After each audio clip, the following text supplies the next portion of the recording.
Hello, my smart investors. How are you guys doing today? Before you invest in a family property, that is, you want to buy a property from a family, from a deceased person that is no longer alive, you really need to carry out a proper due diligence. Investigate properly. Let me start with a story. Growing up, I noticed my grandfather was a very wealthy, not very wealthy, but he was a very comfortable man, as in, he was a landlord. He's the first landlord I've ever known in my life. Going back to it, I think he's the first real estate investor that I even know. So he had a big property where he had so many tenants. You know, those times I have to face you, face me, I slap you. But those times, not face me, I slap you, but there was enough space. But then there were so many tenants in his compound. Whenever I go to the compound as a baby, you see everybody shout, "Hey, Kosi landlord, Grand Pekino.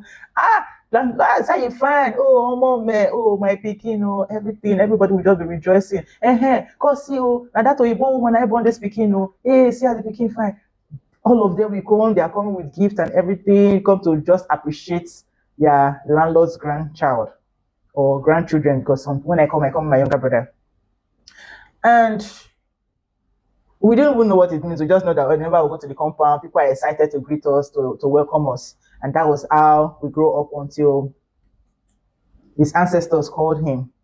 It was after his ancestors called him that I now, as a small child too, I was now hearing them talk about the property is not for him anymore, that some people are now taking it, that his children cannot inherit his property and stuff like that. My mom, who is the daughter, cannot inherit, definitely before, from tradition, a woman cannot inherit except the man wrote a will and gave instruction that the woman or the women in the family or the children, daughters, can inherit from the property. But this man died without a will. And in those days, how many people really wrote will in those days? But see where the shock came. When it was time, after his burial and everything, when it was time to share the property, none of my uncles or aunties or my mom inherited that particular property.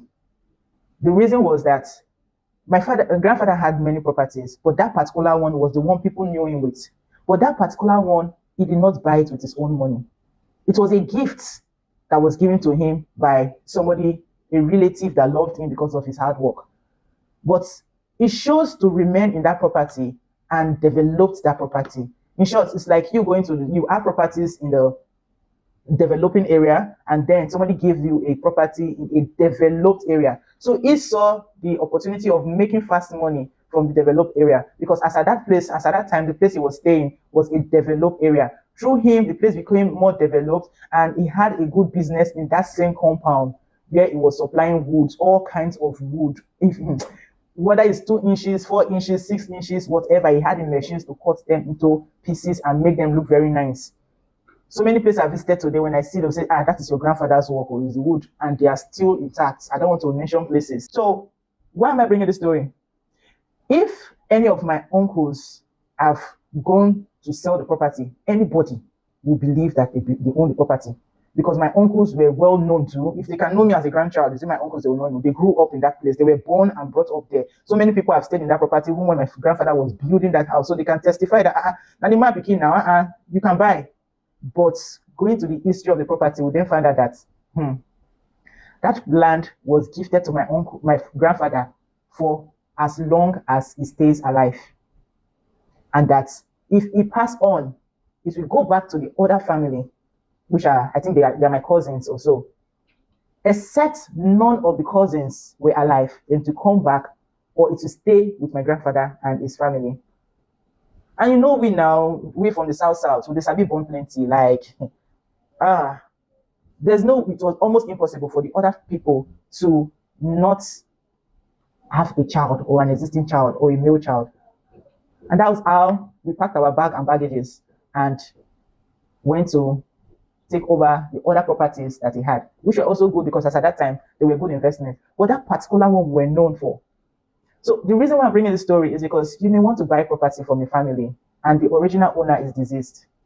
But you are having your mind is just based on this is the man's child.